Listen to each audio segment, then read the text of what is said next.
Hey guys, welcome. Today we're going to be discussing how to make an iPhone with a broken home button use the AssistiveTouch feature and have it act the exact same way as the hardware button. I've also got a tip for some of you producers out there at the end of this video, coming up.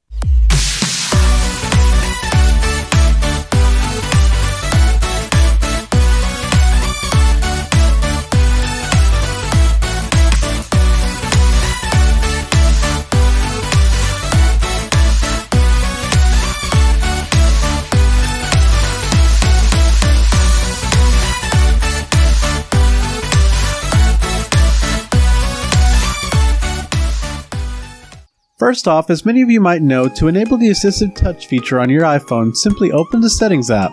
Scroll down a bit and tap on the General setting. From there, click Accessibility. Also guys, if you like this video and other videos in my channel, please click the subscribe button and enable notifications for any of my latest updates. On the next page, scroll down quite a bit until AssistiveTouch lands within clicking range. Tap it. Finally, flip the little switch next to the AssistiveTouch button to enable the feature.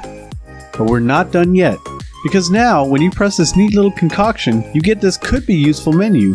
However, that's probably not why many of you are here. We'll set that button straight right now. Halfway down your screen you should notice three options: single tap, double tap, and long press. These three options mock the exact functionality of what used to be your hardware button. The default opens the clumsy little menu, which can eventually get really frustrating to deal with when you want to just head back to the home screen or if you just want to kill some apps. To set this straight, first tap on the single tap option and set it to the third option, Home. Back out of the single tap menu. Second, tap the double tap option. Scroll down and tap the App Switcher button, the 13th option at the time of making this video. Back out of the double tap menu and enter into the final long press menu underneath. Tap on the Siri option, the 5th option at the time of this video's making. Now, when you press the button, it should act exactly like your physical home button did, minus the cool fingerprint reading thing. But hey, your phone's not a brick anymore, cool right?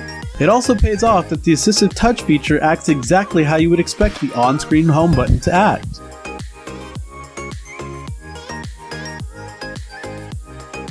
Alright guys, now it's time for the producer section of this video. I'll be showing all of you how to record the screen of your iPhone on your Windows-based PC. First, man, we've been doing this quite a bit, haven't we? Head to your browser and do a Google or Bing search for 5K Player free. Click to download 5K Player for free with a bunch of other stuff after that. Immediately you should be greeted by a lovely cyan colored button saying Free Download, Windows symbol, for Windows. Click the aforementioned button and begin downloading the software. Of course, I'll be terminating the download because I've already installed the software previously. At this point, go ahead and plug your phone into your PC. Make sure both your PC and your iPhone are both connected to the same network. This will be important here in just a little bit. After this, simply follow through the installation wizard as you would any other installer. Open the player afterward by searching for the 5K Player in your Start menu. Upon opening the player, you'll be greeted by two large buttons that encompass the most area of the window, a YouTube and a DLNA and AirPlay button. Begin by clicking the right DLNA and AirPlay option. If your device is recognized as plugged in, the bottom AirPlay service switch should be set to on. In the off event that this button is in the off position, there may be an issue with your Bonjour service or simply the cable. This tutorial also assumes that your PC has iTunes. If you're having connectivity issues by this point, make sure you have properly downloaded and installed iTunes prior to completing these steps. Having this will ensure proper Bonjour service configuration. Next, head to your iPhone. Swipe upward from the bottom of your phone for your pull-up menu. In the middle left column of the menu, tap the AirPlay button. You should now see an active Apple TV equivalent of 5K Player - your computer's name. Tap that option to connect to it.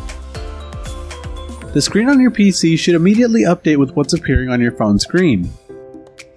You can choose to record from your desktop using any screen capturing software you might currently have, similar to what I've done, or you can adjust the parameters of the record button inside of the 5K Player app and set the pointer to the folder you want to save the recordings to. Happy screen recording, guys!